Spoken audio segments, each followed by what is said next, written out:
to footballgameplan.com, where football makes sense. I'm Memory Hunt, the czar of the playbook. Bring you our 2013 NFL Draft Prospect Rankings video. We're going to take a look at the tight end position. We're going to look at the top prospects, some small school prospects, and some sleepers that you want to keep an eye on. Tyler Eifert out of Notre Dame is my #1 graded tight end in this draft class. This guy has excellent hands, tremendous athleticism, and also does a great job with running routes. Now, what he has to improve on, he has to improve on his ability to make plays after the catch. And a lot of times that's due in part to the fact that he was a great bad pass catcher at Notre Dame. Never really had to catch passes in stride, had to always make adjustments, and that's what you like out of a tight end. Also has limited explosiveness, but the guy overall is one of the best tight ends. Reminds me a lot of Tony Gonzalez. Very underrated inline blocker as well, and that's something that can always be improved on, but there's no doubt in my mind this is the #1 tight end in the class. And of Jordan Reed out of Florida, 6'3", 242 pounds. He's an explosive tight end, versatile guy. You could line him up in the backfield as well, and he's dangerous after the catch. One thing he has to work on, he tends to take bad angles as far as blocking is concerned, but that's coaching, that's technique, that can be improved. But when you talk about a guy with the football in his hands that's explosive and dangerous, you want a guy like Jordan Reed on your roster. I think he can have a phenomenal career at the next level.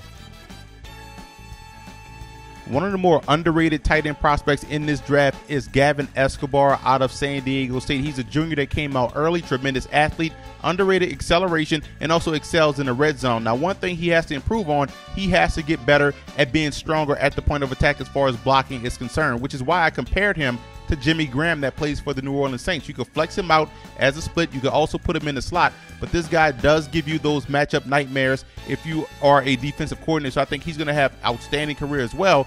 Tremendous athlete, like I said before, and this guy is going to definitely be one of those sleeper prospects that could rise later on in the draft process.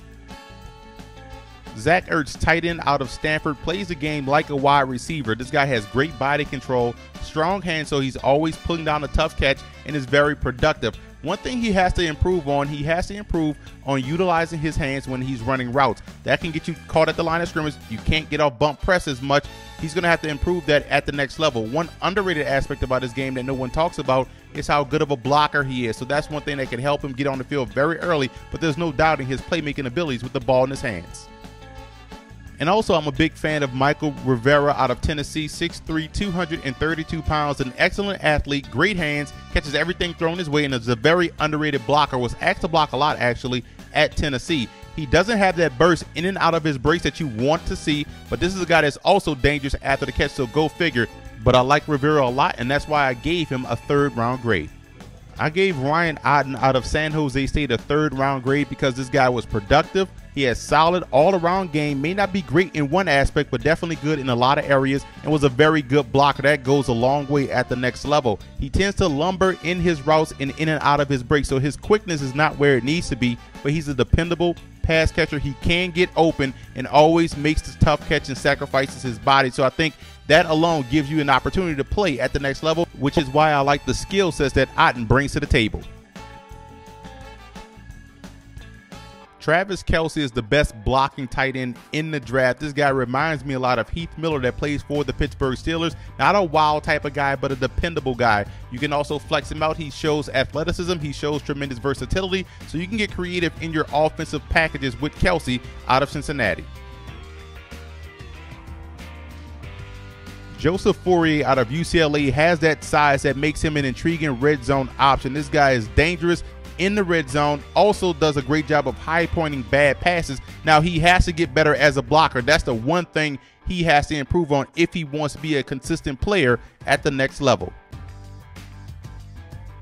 There's a lot to like about Dion Sims out of Michigan State, a big body tight end with soft hands. Has to overcome those nagging injury issues that plagued him at Michigan State. If he can do that, someone is going to find themselves a sleeper in the middle rounds. Vance Mcdonald out of Rice is a guy that can be a fullback. He can be an H-back. He can also line up at tight end. Showed a lot of versatility at the Senior Bowl, which is why I like him a lot. Also is a very dependable pass catcher.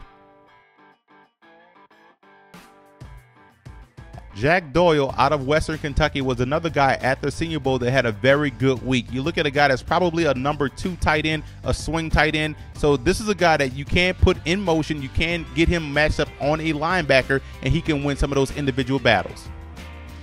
Michael Williams of Alabama has the prototypical size that you want at the tight end position. Also is a very good blocker. Did a lot of that at LSU. Reminds me a lot of Howard Cross that played for the Giants. Doesn't have the speed to stretch the defense, but this guy, again, always finds his way open. So you got to give somebody like that credit for finding the soft spots in the zone, and definitely has dependable hands.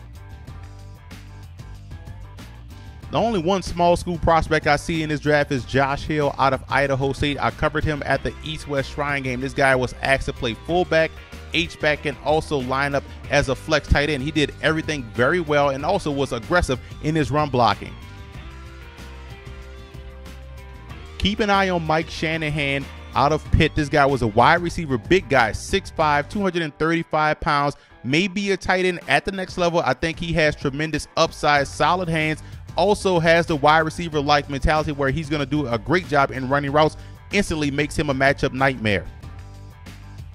Nick Casa out of Colorado was one of the top high school defensive end prospects in the country. Moved to tight end last season, so he has a bit of upside and is still learning the position, but you have to like the tools that he brings to the table. NFL scouts were salivating at the East-West Shrine game over the potential of DC Jefferson out of Rutgers. You look at a guy that's built like a tight end but plays like a wide receiver. Did a great job with the short to intermediate passing game all week long at the All-Star game. Keep an eye on him as he may fly up draft boards. Kyle Uzak out of Harvard was one of the best players at the FCS level. This guy was a tight end for Harvard, but maybe a fullback or an H-back at the next level. You can flex him out. You can get creative. Reminds me a lot of Dallas Clark and what he brings to an offense.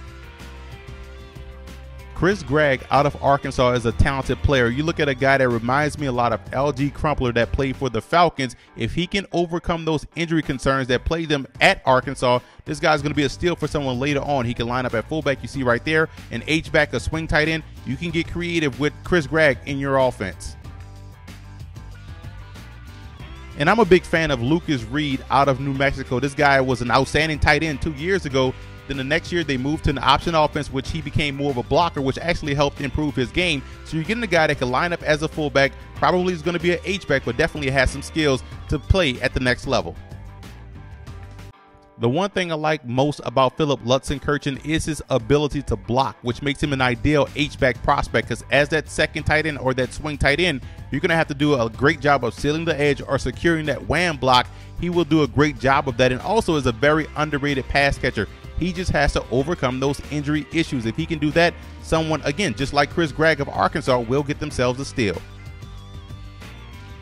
And you want to keep it locked in here to Football Game Plan throughout the course of draft season, as our senior draft analyst Chris James does a great job breaking down the prospects on his radio show every Thursday at 7 p.m. Eastern Time at blogtalkradio.com/footballgameplan. And you can also follow him on Twitter at CJ429.